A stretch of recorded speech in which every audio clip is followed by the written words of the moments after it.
The International Court of Justice ordered Israeli occupational regime to stop the genocide against Palestine and enable the provision of basic services and humanitarian assistance.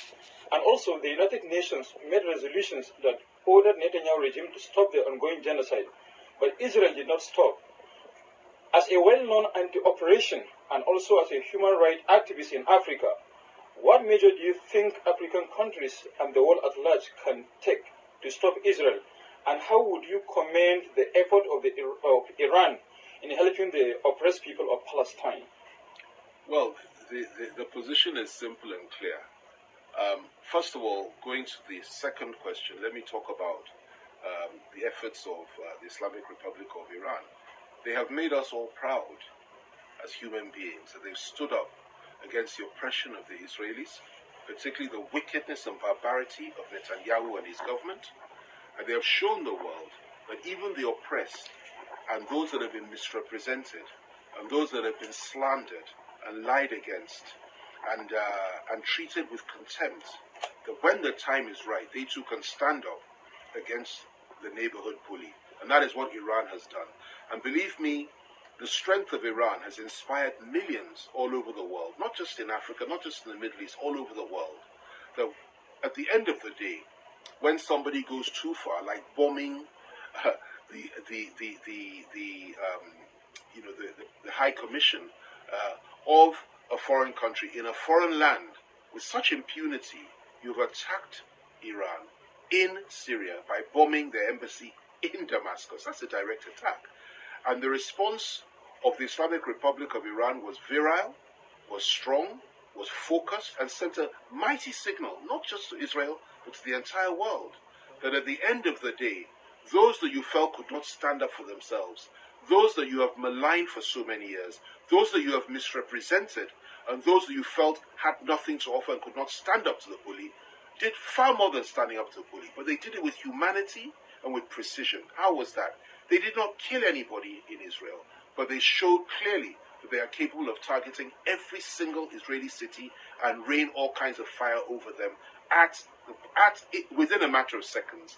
Not only that, they hit 2 air bases. The air bases which the Israelis shot rockets to at the Iranian embassy in Damascus. They targeted those 2 air bases, the most highly protected air bases on the planet Earth, both of them. And yet, out of the 7 missiles they fired at each, 5 of them hit. This is a noble thing to do. This was the right thing to do, and they didn't shed a drop of blood. Of course, the Israeli reaction to all this was pitiful, like I've said elsewhere, because they were basically scared, and the Americans, their big brothers, had told them, don't push Iran too far. Iran didn't act just for themselves. They acted for the Christians of the world, the Muslims of the world, humanity itself. They acted for everybody to put Israel in their place, and they've done that effectively. Now, coming to your other question concerning Africa and the position that most of us have taken. Well, South Africa has taken a very, very key role and has taken the lead in this matter. By taking, Israel to court at The Hague, and they've done the right and proper thing. And I can tell you that the overwhelming majority of Africans, whether Christian or Muslim, are solidly behind what South Africa is doing. What the Jews are doing and the Zionists are doing in Gaza particularly, it is an outrage. It is a disgrace. It is an outrage.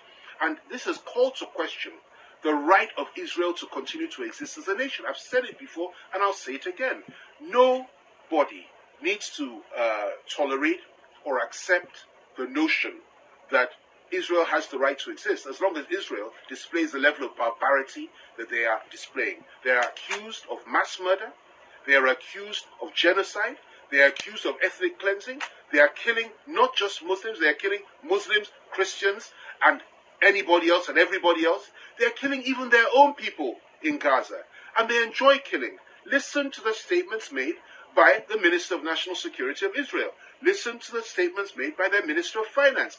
Listen to the comments made by Netanyahu himself. And virtually every single member of his government, of his cabinet, and also the Knesset, the Israeli parliament. These people are genocidal. They are beyond the pale.